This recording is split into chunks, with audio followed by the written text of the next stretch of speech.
فوجی عدالتوں میں سویلینز کے ٹرائل کا معاملہ، سپریم کورٹ بار کا تحریری جواب، مکمل موقف سامنے آ گیا۔ ہم خبر آپ کو دے رہے ہیں، فوجی عدالتوں میں سویلین کے ٹرائل کا معاملہ، سپریم کورٹ بار کا تحریری جواب، مکمل موقف سامنے آ گیا۔ جواب میں لکھا گیا ہے کہ سپریم کورٹ بار کا 5 مارچ کو اجلاس ہوا۔ جواب میں کہا گیا کہ اجلاس میں جائزہ لیا گیا بار کا فوجی عدالتوں پر موقف کیا ہونا چاہیے۔ ہم خبر آپ کو دے رہے ہیں، فوجی عدالتوں میں سویلینز کے ٹرائل کا معاملہ، سپریم کورٹ بار کا تحریری جواب، مکمل موقف سامنے آ گیا۔ جواب میں کہا گیا ہے کہ سپریم کورٹ بار کا 5 مارچ کو اجلاس ہوا۔ اجلاس میں جائزہ لیا گیا کہ بار کا فوجی عدالتوں پر موقف کیا ہونا چاہیے۔ سپریم کورٹ بار کا کہنا ہے کہ اصولی طور پر عام شہریوں کا فوجی عدالتوں میں ٹرائل نہیں ہونا چاہیے۔ سپریم کورٹ بار نے کہا کہ آرمی ایکٹ کی شقیں عدالتی تشریحات میں آئینی قرار پا چکی۔ ہم خبر آپ کو دے رہے ہیں، فوجی عدالتوں میں سویلینز کے ٹرائل کا معاملہ، سپریم کورٹ بار کا تحریری جواب، مکمل موقف سامنے آ گیا۔ سپریم کورٹ بار نے تحریری جواب میں لکھا کہ سپریم کورٹ بار کا 5 مارچ کو اجلاس ہوا۔ اجلاس میں جائزہ لیا گیا کہ بار کا فوجی عدالتوں پر موقف کیا ہونا چاہیے۔ سپریم کورٹ بار نے کہا کہ اصولی طور پر عام شہریوں کا فوجی عدالتوں میں ٹرائل نہیں ہونا چاہیے۔ سپریم کورٹ بار کا کہنا تھا کہ آرمی ایکٹ کی شقیں عدالتی تشریحات میں آئینی قرار پا چکی۔ آرمی ایکٹ کی شقوں کو اب کالعدم نہیں قرار دیا جا سکتا۔ جواب میں کہا گیا کہ سپریم کورٹ بار نے ہمیشہ آئینی اقدار کے لیے جد و جہد کی۔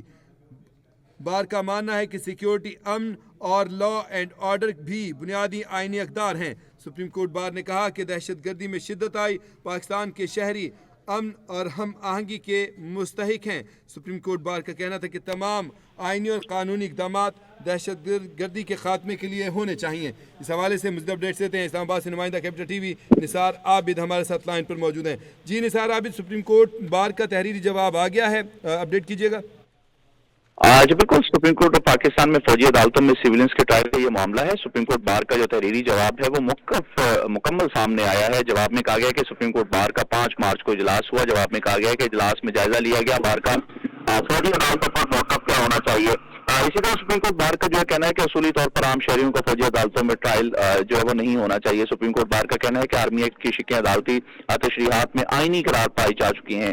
سپریم کورٹ بار کا کہنا ہے کہ آرمی ایکٹ کی شقوں کو اب کالعدم نہیں قرار دیا جا سکتا۔ سپریم کورٹ بار کا کہنا ہے کہ جب سپریم کورٹ بار نے ہمیشہ آئینی اقدام کے لیے جدوجہد کی۔ مزید سپریم کورٹ بار کا کہنا ہے کہ بار کا ماننا ہے کہ سیکیورٹی، امن اور لا اینڈ آرڈر پر بنیادی آئینی اقدام ہے۔ اسی طرح جو ہے سپریم کورٹ بار کا کہنا ہے کہ دہشت گردی میں شدت آئی، پاکستان کے شہری امن اور ہم آہنگی کے مستحق ہیں۔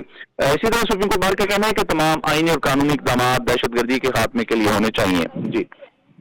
جی بہت شکریہ آپ کا نثار عابد، آپ نے ہمیں تفصیلی اپڈیٹ کیا۔ ناظرین آپ کو بتائیں کہ فوجی عدالتوں میں سویلینز کے ٹرائل کا معاملہ، سپریم کورٹ بار کا تحریری جواب، مکمل موقف سامنے آ گیا سپریم کورٹ بار کا۔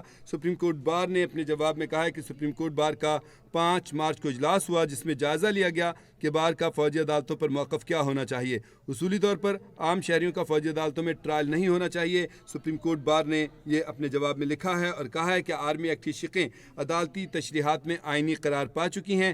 آرمی ایکٹ کی شقوں کو اب کالعدم نہیں قرار دیا جا سکتا۔ جواب میں سپریم کورٹ بار کا کہنا ہے کہ سپریم کورٹ بار نے ہمیشہ آئینی اقدار کے لیے جدوجہد کی۔ بار کا ماننا ہے کہ سیکیورٹی، امن اور لا اینڈ آرڈر بھی بنیادی آئینی اقدار ہیں۔ سپریم کورٹ بار کا کہنا ہے کہ دہشت گردی میں شدت آئی، پاکستان کے شہری امن اور ہم آہنگی کے مستحق ہیں۔ سپریم کورٹ بار کا کہنا ہے کہ تمام آئینی اور قانونی اقدامات دہشت گردی کے خاتمے کے لیے ہونے چاہئیں۔ فوجی عدالتوں میں سویلین کے ٹرائل کا معاملہ، سپریم کورٹ بار کا تحریری جواب جس میں مکمل موقف سامنے آ گیا سپریم کورٹ بار کا۔ سپریم کورٹ بار نے اپنے جواب میں لکھا ہے کہ آرمی ایکٹ کی شقیں عدالتی تشریحات میں آئینی قرار پا چکی ہیں۔ اصولی طور پر عام شہریوں کا فوجی عدالتوں میں ٹرائل نہیں ہونا چاہیے۔